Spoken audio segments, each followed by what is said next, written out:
So I'm with Aid and we're off to go and pick up the next project. So here we have it, guys. A very dirty and a little bit crusty Citroen Arcadia van. Is it Arcadia? Acadia? Acadiane, sorry. Adrian's laughing because he's saying a certain phrase about polishing a... Oh, you can fill in the rest yourself. What we're going to do before we bring it into the unit is we're going to jet wash it on the trailer and then unload it, because I don't want it being in here being too dirty, and I won't be able to get in and out myself until it's running, so Adrian's kindly leaving it on the trailer while I blast it. So with Aid's help, got her inside. I haven't actually done this yet and had a look in the back for fear of the massive spiders I think are living in here. So I'm being brave, guys. I'm starting to take stuff out the Citroen van without putting a bug bomb in there first. So we're going through a haul of what we're finding inside. First up, we've got a complete Citroen Berlingo tow bar kit here. We've got absolutely everything here from a company called PF Jones. We've got the bar, the electrics, the fitting plates, tow ball, everything's there. So I might be able to make a few quid back on that. If anybody needs a Citroen Berlingo, I think it's a partner van one as well. 2000 and... I think it's before 2008, this one, pre-2008, when I checked it online. So maybe get a few quid back on that. A few books. This one's cool. I don't know how old this is. A quick look at this. It's Simple Repairs by E.B. Willoughby. The Light Car. It's really cool. Proper old school. All about basic car maintenance from what I can see. There's some adverts from some really old companies. I love these books because they always have like what we consider bodges now are considered acceptable fixes back then. I think I mentioned before I've got an AA handbook, an old AA handbook on running your car, and it tells you to stuff chicken wire in sills and put filler over the top as an acceptable repair. So that's a cool little book. I'm going to keep that. There's an advert for Lodge on the back there, Lodge spark plugs. If anybody's got an idea of how old this is, let me know. I don't really know. Is that the price there? I'm not sure. Excuse my ignorance. But that's a cool little book. We've got a book on the Citroen 2CV from 48 to 82. That's pretty cool. You're all going to basically get on camera if a spider does come out. I'm a big girl's blouse when it comes to spiders. Yeah, you're going to see me jump. That's cool because I've got a load of books from this 2CV, this 2CV on the cut manuals on how to maintain the cars as well. That's cool. A book on André Citroen.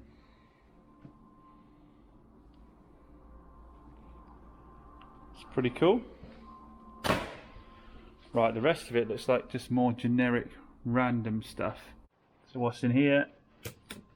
Old 2CV. News magazines, booklets. I don't think they've got any real value or benefit. They'll probably just go in the bin unless someone wants them. Right, well, Scotty can confirm that the Acadian does have brakes because I pushed him down the slope out of the other unit and it gathered some decent speed. Probably faster than the Acadian goes, to be fair. So that's one thing we know, it has actually got brakes. I do got the feeling that this was actually all set up ready to go, and then someone, I don't know, for whatever reason, excuse me, I do get the feeling this was all set up to go, and for whatever reason someone sort of abandoned it, so I don't quite know, because it's got new, the tyres are new, there's some wiring inside that's new, the brakes work. I just get the feeling that perhaps it was actually a runner driver before I got my hands on it, so we might have a go later on and see if we can get it running and driving, but we've got a lot to get moved first. Right, being boys, we've organised the shelving and we were going to carry everything through, but we've got distracted and want to see if we can get the Acadian to turn over and then see if we can get it to fire. But we haven't got a key in the ignition for it. I've got to order an ignition barrel and a key for it. So what we're going to try and do is hotwire it, because I'm reliably informed the person before was hotwiring it. And I see they've got an extra wire down here, looks like from the positive. So it's one of these here we're going to need to dab to get it started. So Scott's going to try that from inside, because I want him to get electrocuted, not me. And we're going to give it a go and see if we can get... Firstly, we'll do it without any combustion at all, and then I've got some easy start just to give it a little dap and see if we can't get it firing off that. So wish us luck.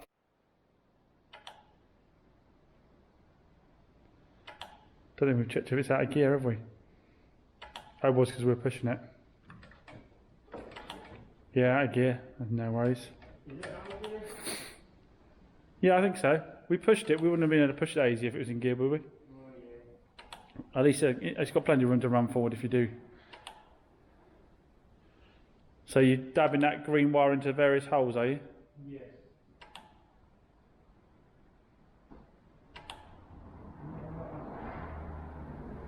Nothing happening now. Our other option, I guess, is to put power straight to the starter motor. Right. Oh! Right, so we've got life. We've got life. Scotty, remember where you put that wire a second. Let's give it a little bit of something to try and get it started then. Right, got some easy start. Let's put it in the air intake and give it a little go.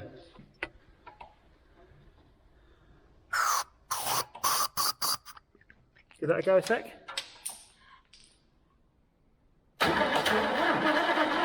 Stop. No. No. We want a bit of fuel, don't we? Or do I need to put my foot in the accelerator or in the car? Oh, yeah, that's a good point.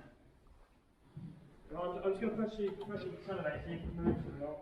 Yeah.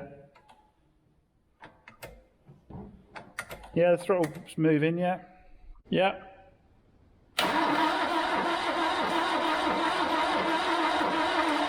Scotty's having a little fiddle because he thinks that he might be able to get me spark. There must be another wire we need to connect to get the spark.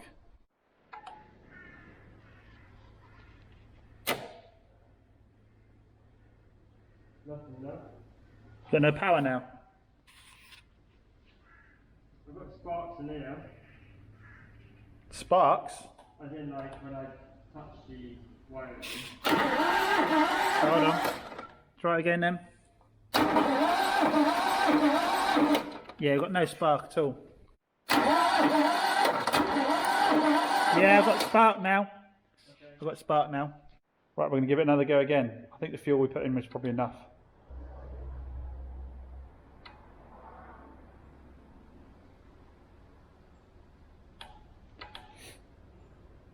Ready? Yeah.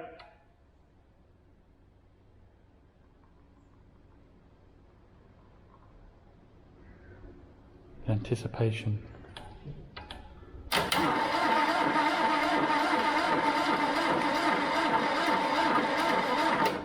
Okay, stop. Now it's got less power, isn't it? It's got less power on that battery pack. So it's take two attempt to get the Acadiane van sorted. We put a bigger battery on, one that we know is good. We've cleaned all the connections with contact cleaner for the spark plugs and for the coil over there. Oh.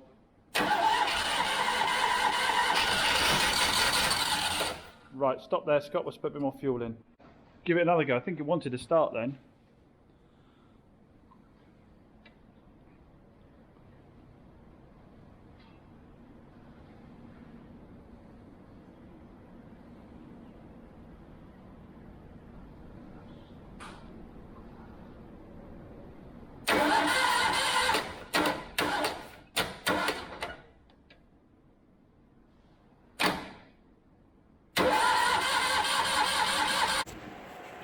Right, still no dice. I've been doing some checks. We're not getting anywhere near the voltage we should here to the coil. The battery's still at over 12 volts, but we're not getting anywhere near the voltage we should at the coil or at the spark plugs.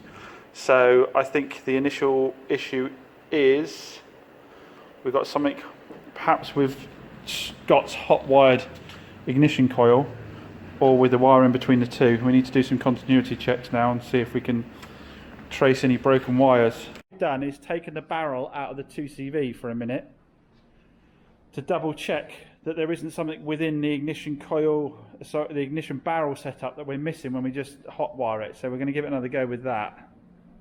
Give it a go, Scotty.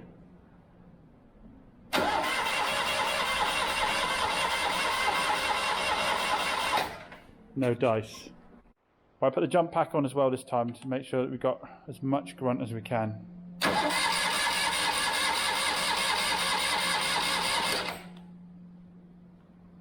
And again. Way! No way! No way! No way! Try it again. It might run out of fuel now.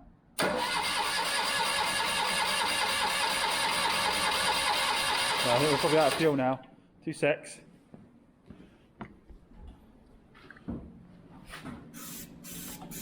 Try again.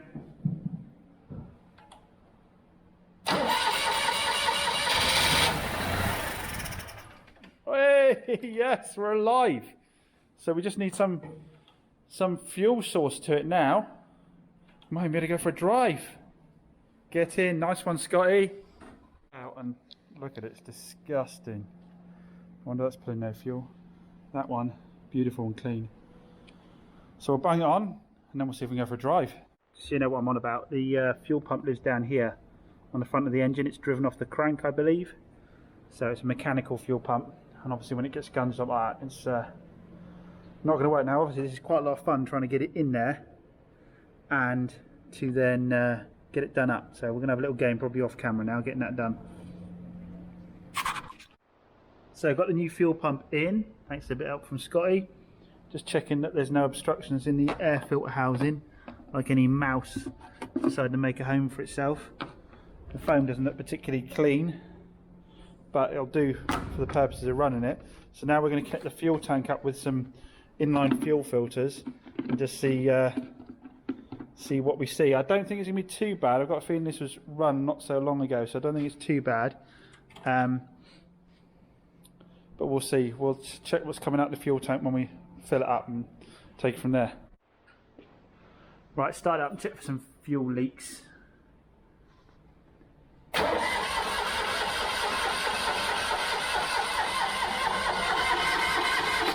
There's no fuel from the tank yet, so keep priming it, mate.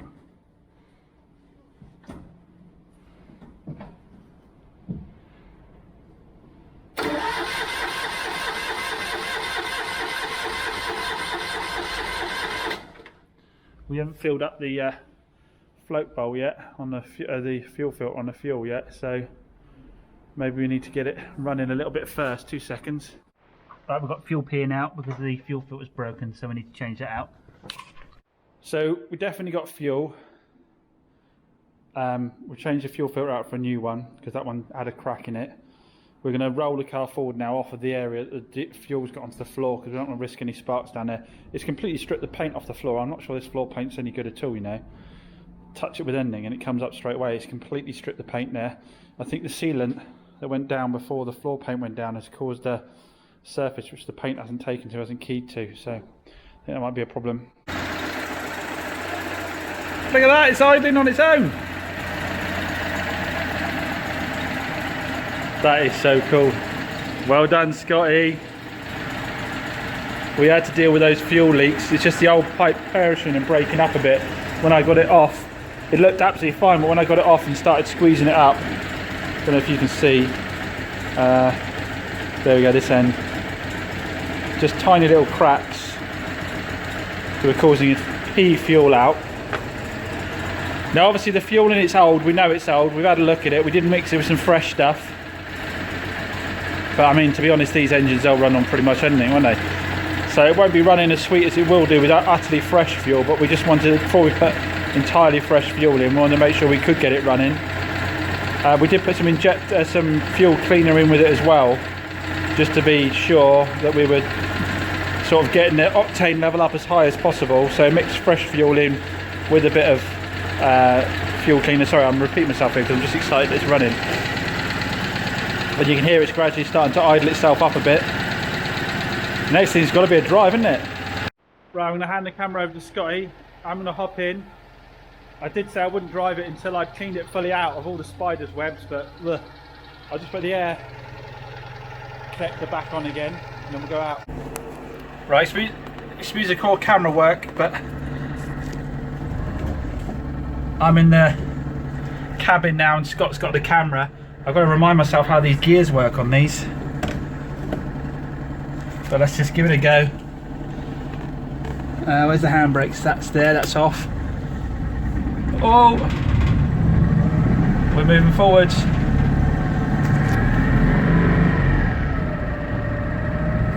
Check we've got some brakes. We have. They're not great, but they're there. Obviously we're on private land here, on a bank holiday when no one else is about, so. We're away, guys! We're a runner driver! We're a runner driver! Oh my god, I did say I wouldn't drive this till I cleaned it out because of all the spiders, but I'm too excited. We're running and we're driving.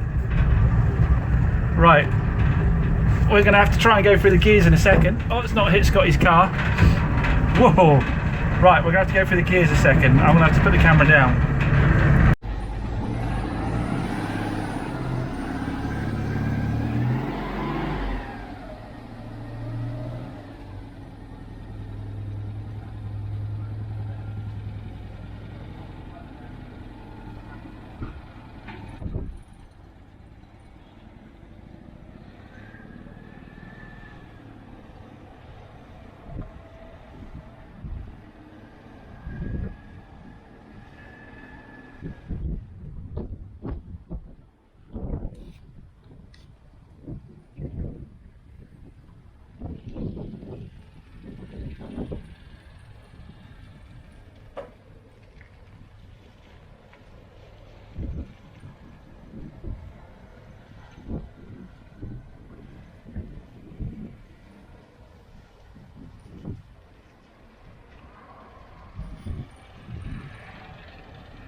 That's running really nicely now, guys.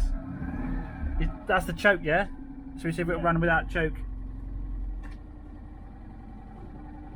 No, it's not even out of choke. I'm presuming what this down here, I don't know what this does, if it's actually active. Yeah, it's maybe. Don't know if we've got the speedo running. Did you want to go in it? No? We go for one more spin round then.